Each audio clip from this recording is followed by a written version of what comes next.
Connaissez-vous votre tour de taille? Si je vous demande combien vous pesez, la majorité des gens le savent, mais si je vous demande votre tour de taille, oups, c'est une notion qui est un petit peu plus inconnue. Je suis Nathalie Rousseau, kinésiologue, propriétaire de Hop la Vie, Nutrition Santé Plein Air. Je suis aussi diplômée d'un bac et d'une maîtrise en nutrition et coach en habitude de vie depuis 20 ans. Et laissez-moi vous expliquer pourquoi c'est important vraiment de connaître votre tour de taille. Alors, on a vu précédemment dans une capsule que l'important, c'est pas vraiment d'avoir un poids dans la zone de poids santé, c'est vraiment de regarder notre corps et de regarder où est situé notre gras. Pas obligé d'être gros, des fois on est mince, mais on a un tour de taille élevé et ça nous mène à risque de maladies cardiovasculaires.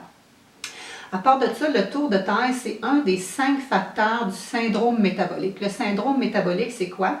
On regarde 5 facteurs. On regarde votre cholestérol, on regarde votre triglycéride, on regarde votre tension artérielle, on regarde votre glycémie et on regarde votre tour de taille. Si vous avez 3 de ces facteurs-là qui sont élevés, un petit peu plus haut que les normes, on appelle ça que vous avez le syndrome métabolique. Et le syndrome métabolique, ça augmente de 75% vos risques de développer un problème de maladie cardiovasculaire ou de diabète type 2. Alors, c'est pas banal, d'où l'importance de connaître votre tension artérielle, qu'elle soit en bas de 130 sur 85, votre glycémie, quand elle est en haut de 6,1 mmol par litre, on appelle ça glycémie élevée. Des fois, c'est pas si haut que ça, hein. Des fois, on fait de l'intolérance au glucose sans le savoir, donc ça vaut vraiment la peine d'aller vérifier ces paramètres-là et de connaître vos taux aussi de cholestérol, triglycérides. Mais le tour de taille, vous pouvez le faire chez vous, pas besoin de prise de sang. Alors, voici comment faire. Ça vous prend un gallon à mesurer et un miroir pour vous assurer de prendre votre mesure comme il faut, parce que votre gallon, il faut s'assurer qu'il soit horizontal au bon endroit pour la bonne mesure. Alors, vous placez-vous devant votre miroir, vous levez votre chandail, vous pouvez abaisser votre pantalon si jamais il est trop serré, que ça vous fait un petit bourrelet de gras. Vous allez prendre votre mesure à 0, vous le placez ici. Et ce qui est important, c'est vraiment de venir trouver l'os iliaque de la hanche. Avant, on prenait ça, la partie la plus mince de la taille, mais c'est plus ça la vraie façon de prendre la mesure. Donc, vous y allez avec le creux de vos doigts ici, vraiment sur le côté de votre hanche, et c'est vraiment ici que vous allez prendre votre mesure des deux côtés. Et non pas l'os ici qu'on a en avant. Souvent, les gens là, se mélangent et prennent cette mesure-là. Alors, on prend la mesure de chaque côté. Moi, je le vois. Si toi, c'est pas évident, tu peux prendre un stylo, tu peux prendre un petit marqueur, tu peux prendre ton crayon à maquillage, là, que ça va s'enlever vraiment facilement. Fais-toi un petit point de chaque côté. Souvent, là, la mesure, elle se trouve être vis-à-vis le nombril. Donc, moi, des fois, j'appelle ça la mesure au niveau du nombril. Mais les gens qui ont un excédent de poids, si vous avez un ventre proéminent qui est peut-être même descendu, votre nombril, il se trouve être plus bas. Alors là, c'est vraiment pas votre taille. C'est vraiment important de venir aller toucher vos os iliaques, comme ça ici.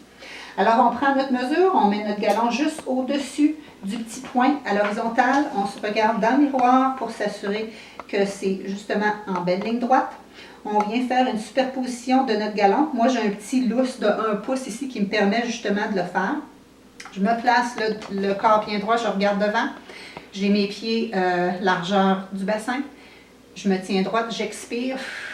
Et à la deuxième expiration, je prends ma mesure. Je serre, mais pas trop, juste assez pour que ma mesure soit optimale. Et hop, voilà, c'est ma mesure de tour de taille.